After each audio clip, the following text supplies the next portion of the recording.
السلام علیکم ورحمۃ اللہ وبرکاتہ۔ بسم اللہ الرحمن الرحیم۔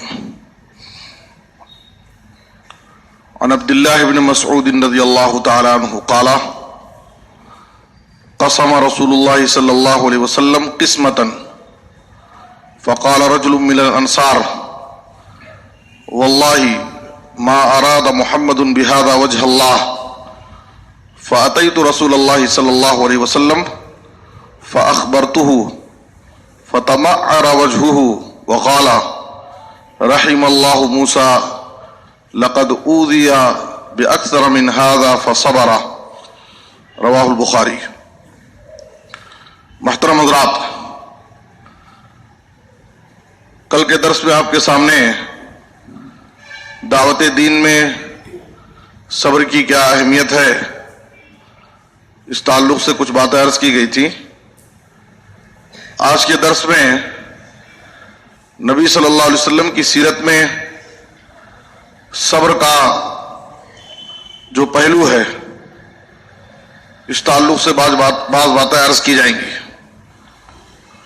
نبی صلی اللہ علیہ وسلم کی زندگی میں صبر کی مثالیں بھری پڑی ہیں۔ آپ صلی اللہ علیہ وسلم کی زندگی میں صبر کی بے شمار مثالیں ہیں۔ آپ صلی اللہ علیہ وسلم کی شان میں گستاخیاں کی گئیں، آپ کا استہزاء کیا گیا، مذاق اڑایا گیا، آپ کی تکذیب کی گئی، آپ کو برے القاب سے پکارا گیا، آپ کو ساحر، مجنون، شاعر جیسے برے القاب سے آپ کو پکارا گیا۔ جسمانی طور پر بھی آپ کو اذیت پہنچائی گئی اور فکری طور پر بھی آپ کو تکلیف دی گئی۔ نبی صلی اللہ علیہ وسلم پر لبید بن عاصم یہودی نے جادو کر کے بھی آپ کو نقصان پہنچانے کی، آپ کو ہلاک کرنے کی کوشش کی۔ اسی طرح سے یہودیہ نے آپ کو زہر کھلا کر کے بھی، زہر آلود گوشت کھلا کر کے آپ کو ہلاک کرنے کی کوشش کی۔ کفار مکہ نے نبی صلی اللہ علیہ وسلم کے قتل پر ایک بھاری انعام کا اعلان کیا۔ بہت سے ایسے موقع ہیں نبی صلی اللہ علیہ وسلم کے قتل کے منصوبے بنائے گئے، آپ کے خلاف سازشیں کی گئی، لیکن نبی صلی اللہ علیہ وسلم کی پوری زندگی صبر سے بھری پڑی ہے۔ آپ صلی اللہ علیہ وسلم نے مخالفین کا، دشمنوں کا کوئی زیادہ جواب نہیں دیا۔ آپ اپنے مشن میں لگے رہے۔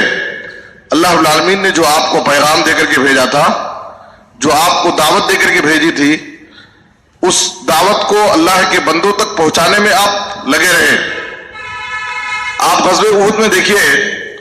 نبی صلی اللہ علیہ وسلم کو آپ کے دندان مبارک شہید کیے گئے، رباعی دانت آپ کے توڑ دیے گئے، آپ کی پیشانی کو زخمی کر دیا گیا۔ اس وقت آپ کے چہرے پر، رخسار پر خون بہ رہا تھا، آپ اپنے ہاتھوں سے پوچھ رہے تھے اور کہہ رہے تھے کیف یفلح قوم شجوا نبیہم، یہ قوم کیسے کامیاب ہو سکتی ہے جس نے اپنے نبی کو زخمی کر دیا۔ اللہ نے آیت نازل کی بطور تنبیہ، لیس لک من الامر شیء، آپ کو اس کا کوئی اختیار نہیں ہے۔ آپ صلی اللہ علیہ وسلم نے انہی خون آلود لونہان ہاتھوں کو آپ صلی اللہ علیہ وسلم نے دعاؤں کے لیے اٹھایا اور کہا اللہم اغفر لقومی فإنہم لا یعلمون، اے اللہ میری اس قوم کو معاف کر دے، اس لیے کہ یہ لوگ نبی کے مقام کو نہیں جانتے ہیں۔ تو آپ صلی اللہ علیہ وسلم نے آپ کو کیسی بھی تکلیف پہنچائے گی، آپ صلی اللہ علیہ وسلم نے صبر کیا۔ عائشہ رضی اللہ تعالیٰ عنہا نے آپ سے سوال کیا هل اتی علیک یوم کان اشد من یوم احد، کیا آپ کے اوپر، آپ کی زندگی میں کوئی ایسا دن بھی آیا ہے جو احد کے دن سے بھی زیادہ تکلیف دہ ہو؟ اس لیے کہ احد کے دن آپ صلی اللہ علیہ وسلم کے دانت توڑ دیے گئے اور آپ کی پیشانی زخمی کر دی گئی۔ تو عائشہ رضی اللہ تعالیٰ عنہ نے کہا کیا احد کے دن سے بھی زیادہ سخت دن، تکلیف دہ دن آپ کی زندگی میں گزرا ہے؟ تو اس وقت نبی صلی اللہ علیہ وسلم نے سفر کے واقعے کو ذکر کیا کہ طائف کے واقعے کو آپ صلی اللہ علیہ وسلم نے ذکر کیا کہ طائف کے سفر میں جب آپ صلی اللہ علیہ وسلم کو وہاں کے نوجوانوں نے، اوباشوں نے آپ کو بری طرح سے لہولہان کر دیا، لیکن اس موقع پر بھی جبکہ ملک الجبال پہاڑ پر مقرر فرشتہ آپ صلی اللہ علیہ وسلم کی خدمت میں حاضر ہو کر کے آپ سے اجازت طلب کر رہا تھا، ان شئت ان اطبق علیہم الاخشبین، اگر آپ کا حکم ہو، اگر آپ چاہیں تو ان طائف والوں کو 2 پہاڑوں کے درمیان پیس دیا جائے، لیکن آپ صلی اللہ علیہ وسلم نے کہا بل ارجو اللہ ان یخرج اللہ من اصلابہم من یعبد اللہ وحدہ لا یشرک بہ شیئا، مجھے امید ہے کہ اگر یہ لوگ ایمان نہیں لا رہے ہیں تو نہ لائیں، لیکن اللہ تعالیٰ ان کی نسلوں سے ایسے لوگوں کو پیدا کرے گا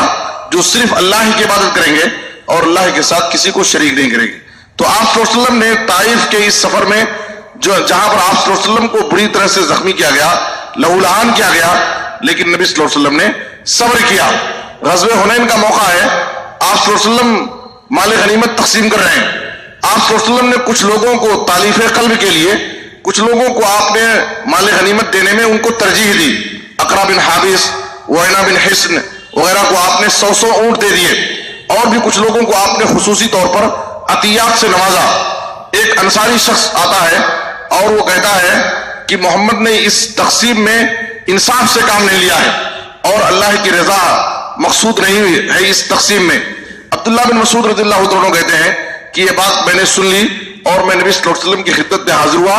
اور بتایا تو آپ صلی اللہ علیہ وسلم کے چہرے کا رنگ متغیر ہو گیا، آپ کا چہرہ سرخ ہو گیا۔ اس وقت نبی صلی اللہ علیہ وسلم نے کہا کہ اگر میں انصاف نہیں کروں گا تو آخر اس روئے زمین پر کون انصاف کرے گا؟ اس وقت نبی صلی اللہ علیہ وسلم نے موسیٰ علیہ السلام کی زندگی کو یاد کیا، رحم اللہ موسیٰ، اللہ موسیٰ علیہ السلام پر رحم فرمائے، لقد اوذی باکثر من ھذا فصبر، ان کی قوم کے لوگوں نے تو موسیٰ علیہ السلام کو اس سے بھی زیادہ تکلیفیں دی تھی، لیکن موسیٰ علیہ السلام نے صبر کیا تھا، اس لیے میں بھی صبر کرتا ہوں، اس لیے کہ اللہ تعالیٰ نے مجھے حکم دیا ہے فاصبر کما صبر اولو العزم من الرسل ولا تستعجل لهم، اے نبی صلی اللہ علیہ وسلم آپ ویسے ہی صبر کیجئے جیسے آپ سے پہلے اولو العزم پیغمبر صبر کر چکے ہیں۔ آپ صلی اللہ علیہ وسلم نے اپنی پوری زندگی صبر کا مظاہرہ کیا، وہیں آپ صلی اللہ علیہ وسلم نے صحابہ کرام کو بھی صبر کی تربیت دی، صبر کا درس دیا۔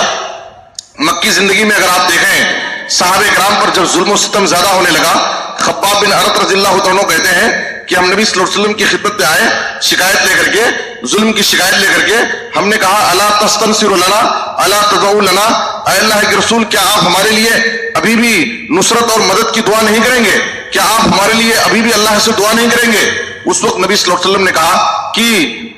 حال یہ ہے، حقیقت یہ ہے کہ تم اتنے جلدی گھبرا گئے اور تم سے پہلے کے لوگوں کا، ایمان والوں کا حال یہ تھا کہ کسی مومن کو پکڑ کر کے لایا جاتا، زمین میں اس کے لیے گڑھا کھودا جاتا اور اس میں اس کو کھڑا کیا جاتا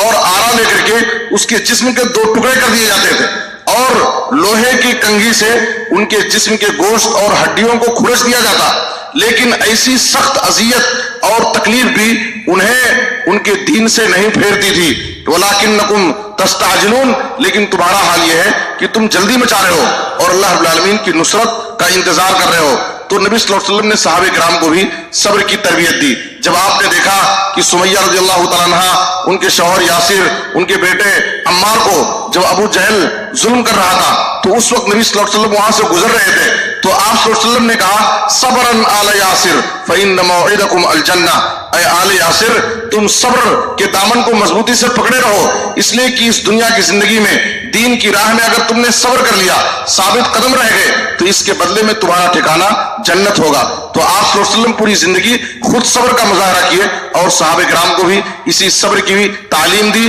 اسی صبر کی تربیت دی۔ اس لیے ہمیں چاہیے کہ ہم نبی صلی اللہ علیہ وسلم کے نقش قدم پر چلتے ہوئے ہم اپنی زندگی میں آنے والے مصائب و مشکلات میں ہم صبر کا مظاہرہ کریں اور صبر کے دامن کو مضبوطی سے پکڑے رہیں۔ اللہ سے دعا ہے کہ اللہ تعالیٰ ہمیں ان باتوں پر عمل کرنے کی توفیق دے، آمین، تقبل یا رب العالمین، وصلی اللہ علی نبینا محمد۔